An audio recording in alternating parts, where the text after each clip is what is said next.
Bonjour mes amis. Au sortir de la Deuxième Guerre mondiale, le constructeur américain Boeing décida de réinvestir ses ressources dans la technologie civile. Effectivement, en 46-47, le bombardier se vendait extrêmement mal. Dans ce sens, il décida de fabriquer le Boeing 377. C'était, toute proportion gardée pour l'époque, c'était une sorte d'Airbus A380. Un avion à 2 étages avec une sorte de... La section de sa cabine était une sorte de 8 inversé, donnant 2 pans littéralement. Un pan supérieur muni de sièges et tout cela, et un pan inférieur avec des couchettes. Il en a été fabriqué à peu près une cinquantaine entre 1947 et 1950. Ce fut un très gros pari pour Boeing parce que Boeing commençait à en fabriquer cet avion par dizaines avant même d'avoir une seule commande. Les Européens, quand ils en ont acheté, quand par exemple la BOAC, qui est l'ancêtre de British Airways, n'ont jamais réussi à rentabiliser le Boeing 377. Il coûtait tout simplement trop cher à exploiter. Comment la Paname réussissait cet exploit? En réalité, il y avait un secret. Le secret était que il y avait une sorte d'accord un petit peu entre la Maison Blanche et le constructeur de Seattle. C'est que pour certains clients américains, quand ils achetaient un 377, la poste américaine, la poste fédérale américaine, leur donnait un juteux contrat de transport de courrier. De sorte qu'en réalité, c'était une manière détournée de subventionner l'achat de cet appareil. Tu achètes le 377, et puis on te signe un contrat pour du courrier, et le courrier allait en fait subventionner en grande partie l'exploitation de cet appareil. Toujours est-il, nous sommes en octobre 1956, et on a une de ces machines qui va décoller de New York pour un tour du monde avec des passagers. Traverser l'Atlantique d'abord, arriver à Londres, Heathrow, puis après aller dans quelques capitales européennes, aller au Liban, aller à Karachi, au Pakistan, aller en Inde, en Chine, au Japon, et puis retraverser en 2 étapes le Pacifique. Cette traversée est celle de tous les dangers. C'est une étendue énorme, désertique, avec uniquement quelques îles qui surgissent comme des pattes de mouche sur des cartes d'état-major. Une de ces pattes de mouche, c'est Honolulu, c'est Hawaï. C'est là où l'avion va faire escale. Donc il atterrit à Hawaï. Et puis, il décida ce 16 octobre, dans la soirée du 16 octobre 1956, vers les coups de 20h30, il décolla de l'aéroport d'Honolulu pour aller à San Francisco. Alors, c'est une traversée de 4000 km. 4000 km sans aucune escale possible, sans aucun aéroport de déroutement possible. Entre le moment où il décolle, avec la piste qui finit dans l'eau, à l'instant où il finit son décollage, il est en train de rentrer le train d'atterrissage, il est déjà au-dessus de l'océan. Et il ne quittera pas l'océan jusqu'à dans les 2 ou 3 minutes avant son atterrissage à San Francisco. À l'intérieur, il y a 31 occupants, dont 3 enfants, 2 jumelles, y compris 2 jumelles, 2 petites filles de 3-4 ans. Et l'avion, après son décollage d'Honolulu, commence à monter dans la nuit et se stabilise vers le niveau 130, 13 000 pieds. Vous pouvez pas monter beaucoup plus, même si c'était un avion pressurisé et que théoriquement, il pouvait aller jusqu'au niveau 320. En réalité, au début de son vol, il restait pendant quelques heures un peu au-dessus du niveau 100 parce qu'il était trop lourd, il ne pouvait pas monter plus haut. Nous sommes en pleine nuit, on vient de dépasser minuit, nous sommes le 16 octobre, il avait décollé le 15 en réalité, il avait décollé le 15, nous sommes le 16 octobre maintenant. Le copilote assis à droite est en train de gérer l'avion, c'est lui qui s'occupe, qui fait cette étape. Le commandant de bord s'est levé, il s'est assis à une table avec le navigateur. Le cockpit était assez grand, plus grand que énormément de studios qu'on loue aujourd'hui à Paris. Ils étaient assis ensemble, ils étaient en train de faire des calculs. La navigation était une science en ces temps-là. Et puis, à un moment donné, le copilote contacte le contrôleur océanique pour demander l'autorisation de monter au niveau 210, de l'unité 0, comme on dit à la radio, 210. Autorisation accordée. Le mécanicien navigant se penche sur la console, rajoute des gaz, et l'avion commence à monter. Sur ce, une hôtesse de l'air arrive, elle donne un café au copilote, elle donne une bouteille de Coca-Cola au commandant de bord. Ces gens prenaient de la caféine pour tenir le coup, le long de cette étape extrêmement longue et qui se faisait en grande partie dans la nuit. L'appareil arrive au niveau 210. À ce stade, les passagers sont en train de dormir profondément. Le seul mouvement qu'il y a est dans le cockpit. Il arrive au niveau 210, je disais. Le mécanicien prend les manettes des 4 moteurs, c'est des énormes moteurs, des Wasp Major, avec c'est des moteurs à étoiles, donc multiples étoiles, 71 litres et demi de cylindrée, pour vous dire, à peu près, c'est parmi les plus gros qui ont été fabriqués pour l'aviation, c'est Pratt & Whitney qui les avait fabriqués, et ces moteurs avaient leurs problèmes.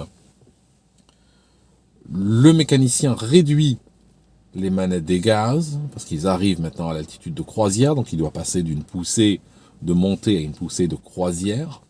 Il réduit les gaz, et à ce moment-là, soudainement, l'hélice du moteur numéro 1, le premier à gauche, s'emballe. Donc brutalement, il y a comme un hurlement qui déchire la nuit, les passagers se réveillent, l'avion commence à vibrer, l'hélice s'est emballée.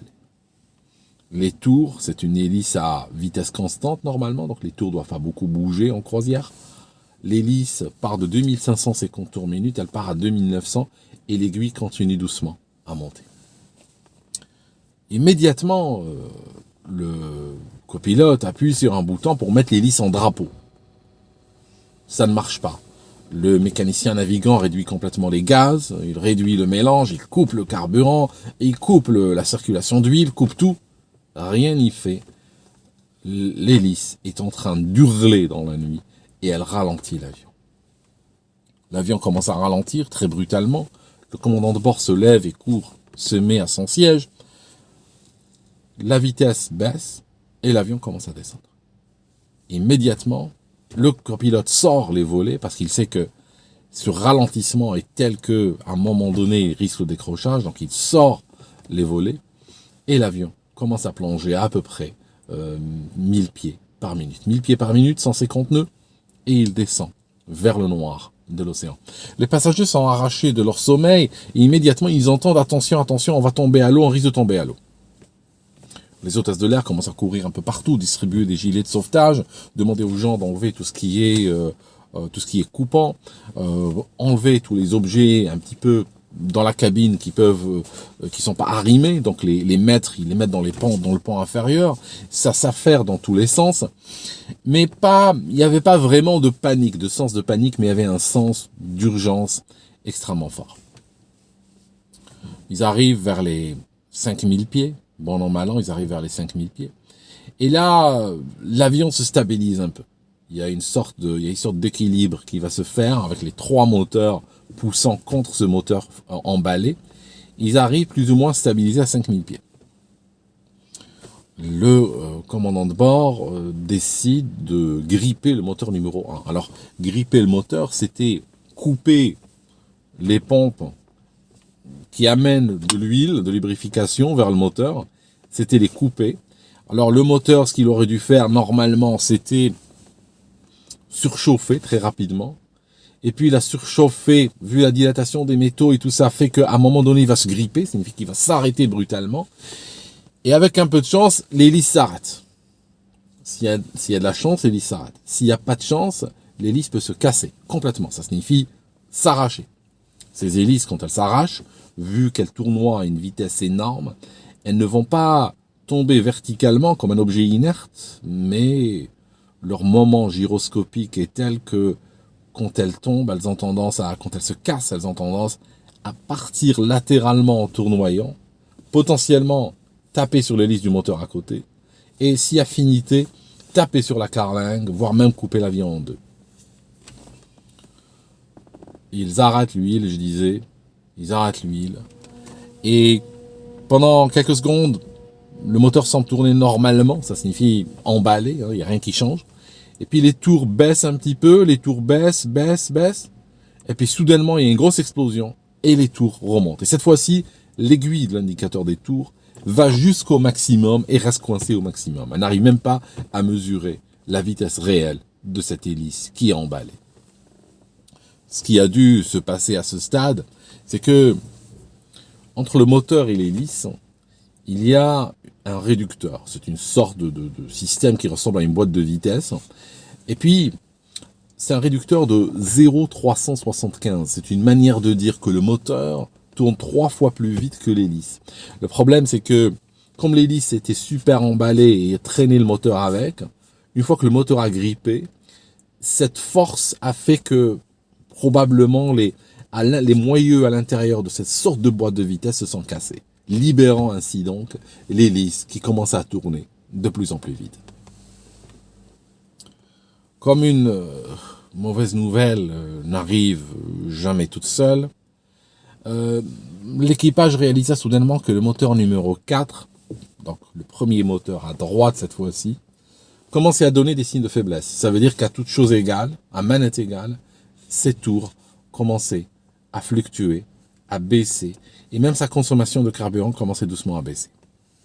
Le mécanicien, ayant une forêt d'instruments, commence à vérifier les voltages, commence à vérifier les pressions, vérifier les températures, et au demeurant, il n'y avait rien de méchant, il n'y avait rien de particulier, sauf que sur l'étoile B, la deuxième étoile de cylindre, il semblait que la résistance au niveau des systèmes d'allumage était extrêmement faible et était en train de baisser très rapidement, signifiant qu'il y avait probablement un court-circuit quelque part, des fils qui se touchaient, des fils qui avaient fondu, quelque chose qui faisait que ce moteur, doucement, commençait à perdre de la puissance.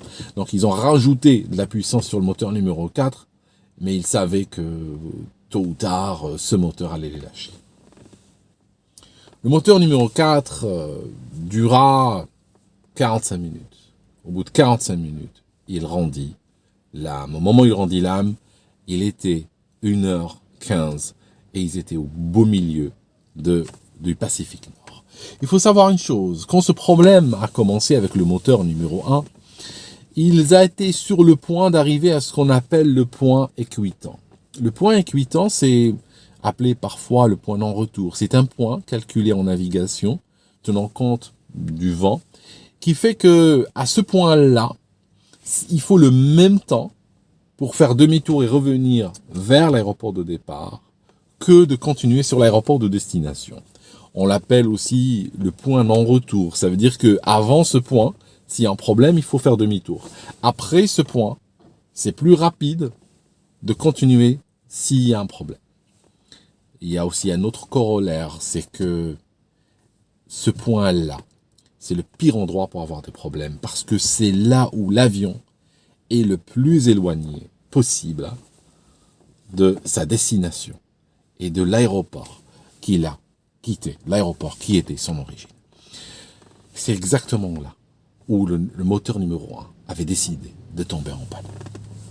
L'avion est donc stabilisé en dessous de 5000 pieds parce qu'il continue, il perce les 5000 pieds et continue à descendre vers les 3000.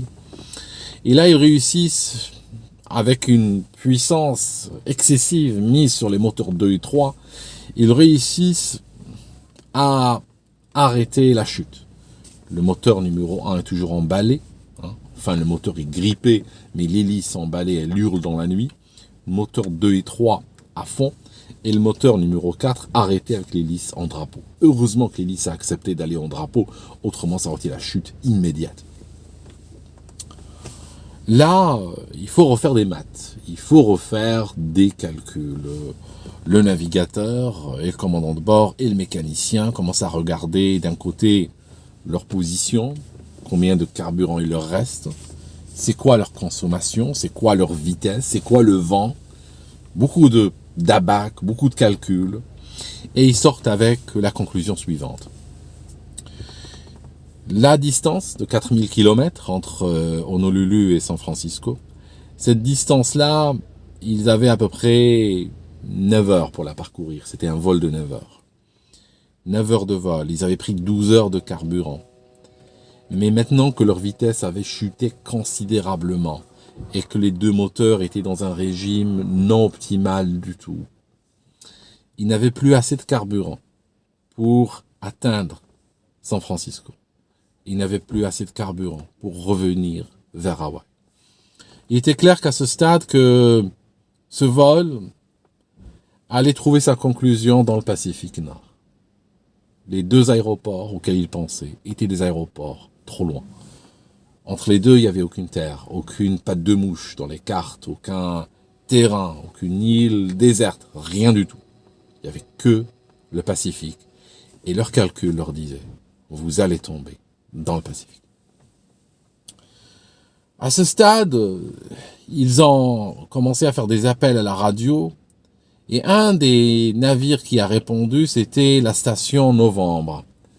La station Novembre, c'est un navire des gardes-côtes américains qui s'appelait le Pontchartrain. Le Pontchartrain était un bateau à peu près 77 mètres de long qui faisait de la météo et des observations marines. Il était à peu près à mi-chemin entre Honolulu et San Francisco. L'officier de quart qui était à la radio reçoit l'appel d'urgence du 377, vol Panam 06. Immédiatement, il réveille tout le monde. Et puis, la communication va s'établir. C'est que, bon, qu'est-ce qu'on peut faire pour vous? L'idée, c'est, au lieu d'aller voler et s'écraser n'importe où, hein, dans un endroit, peut-être on les retrouvera jamais, peut-être que même s'ils survivent, ils seront obligés, au bout de quelques jours, de se manger les uns les autres de manière complètement inappropriée. Et donc, ils se disent, quelque part, si on doit finir dans l'eau, ben finissons à côté, au moins d'un navire ami, qui pourra nous recueillir, si, bien sûr, il y a quelque chose à recueillir.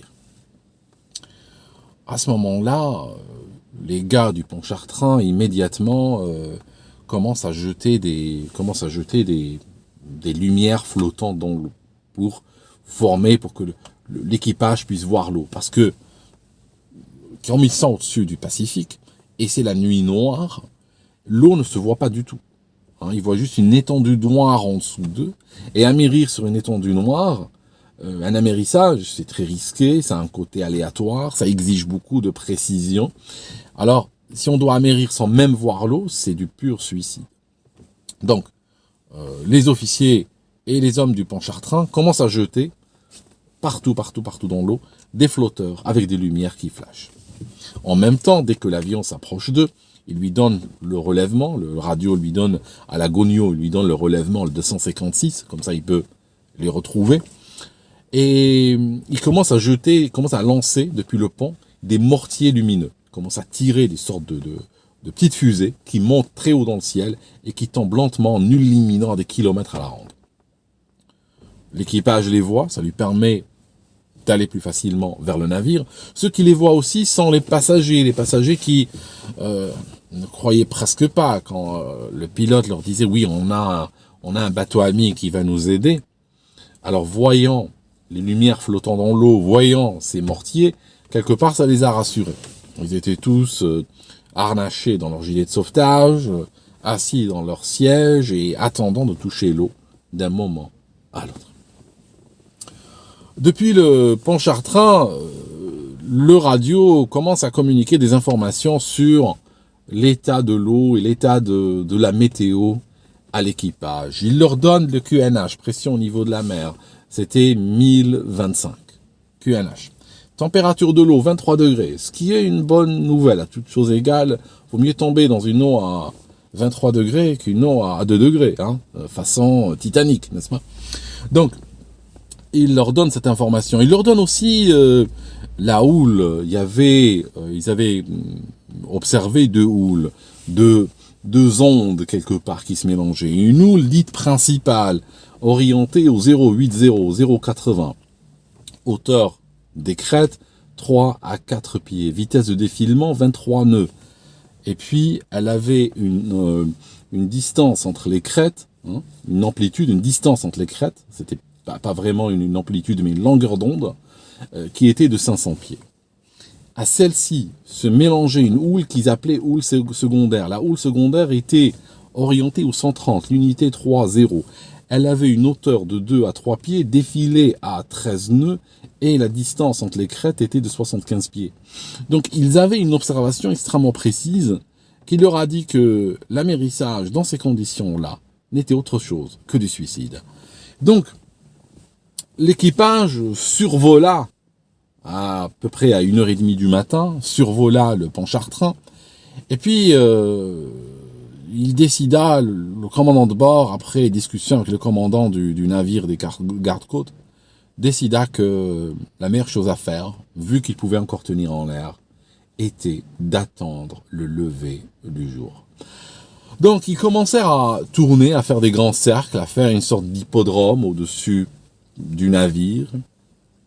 Et puis, le commandant informa les passagers, il leur dit, écoutez, ça sert à rien de rester dans le stress comme vous êtes, on va pas amérir tout de suite, vous pouvez vous dégourdir les jambes, fumer, avoir quelque chose à manger, hein, si ça se trouve, c'est le dernier repas, donc ça sert à rien de se limiter. Et puis, on avisera au lever du jour. Les gens, donc, sont un petit peu relaxés. Il y a des photos qui ont survécu de l'intérieur de l'appareil. Ces photos ont été prises par un médecin français, le docteur Touzé. C'est un docteur qui voyageait dans cet avion, il avait un appareil. Et on voit certaines images, elles ont une caractéristique, c'est qu'elles sont toutes floutées. C'est un flou lié à deux choses. D'abord, il faisait nuit, donc il y avait un temps d'exposition relativement élevé.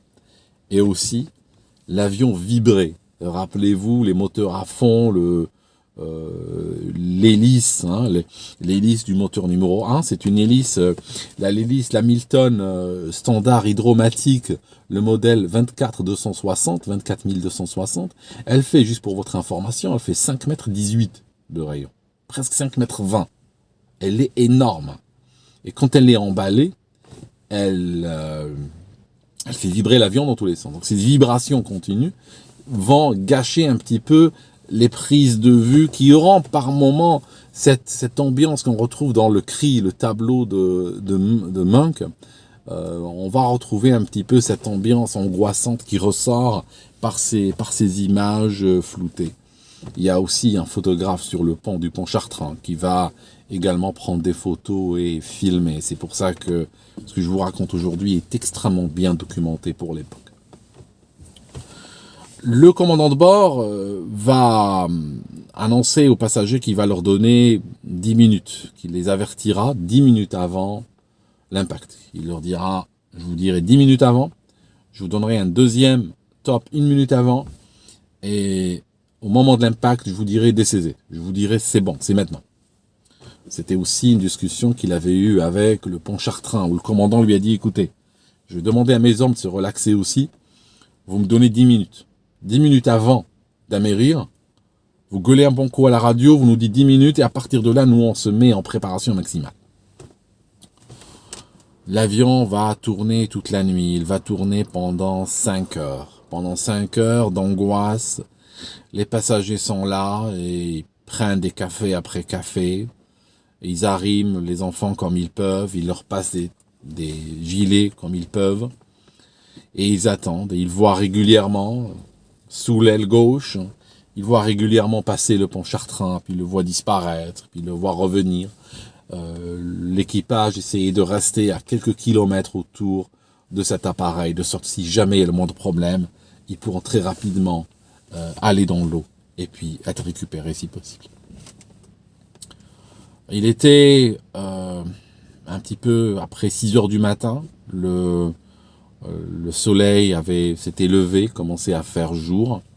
À ce moment-là, le Pontchartrain a annoncé que la mer était devenue super calme, c'était super plat, mais que ça n'allait pas durer. Il y eut une phase où la houle se calma, mais elle risquait de repartir de plus belle.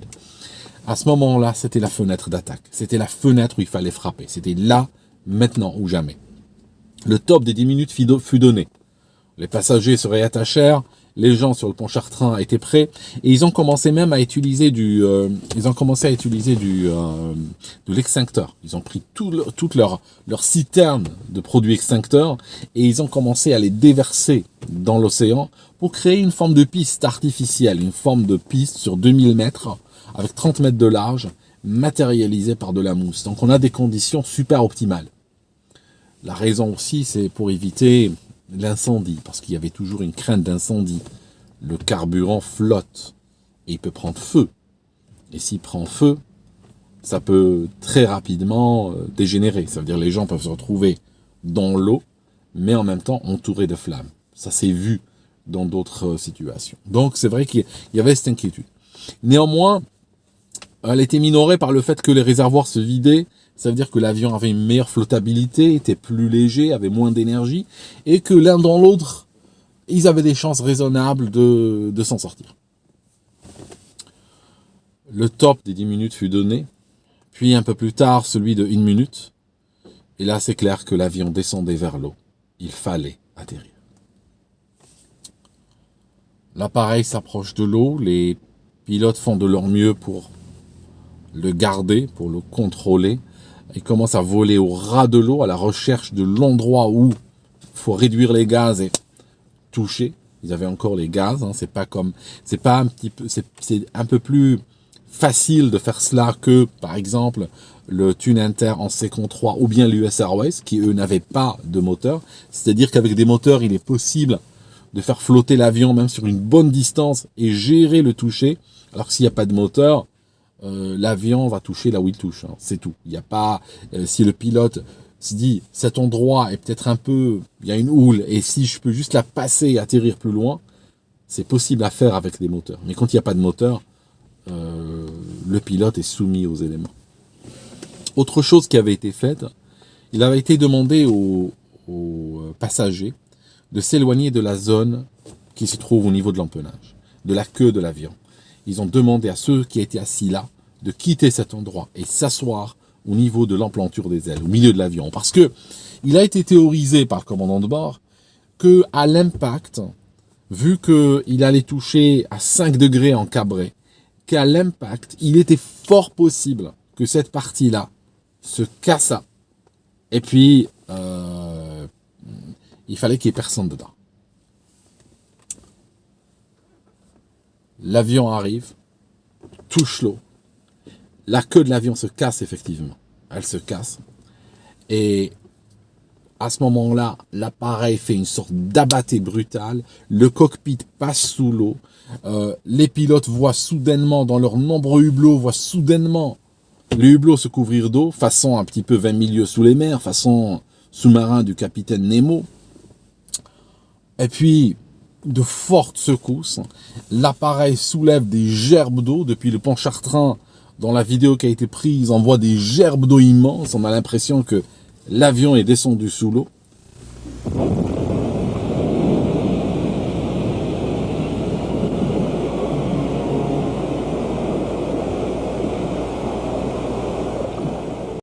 Après s'être enfoncé sous l'eau, l'avion a décéléré brutalement en faisant une sorte de demi-tour. Les enfants non attachés furent projetés à l'intérieur. L'un d'eux a été assommé, mais rapidement il fut récupéré par un adulte.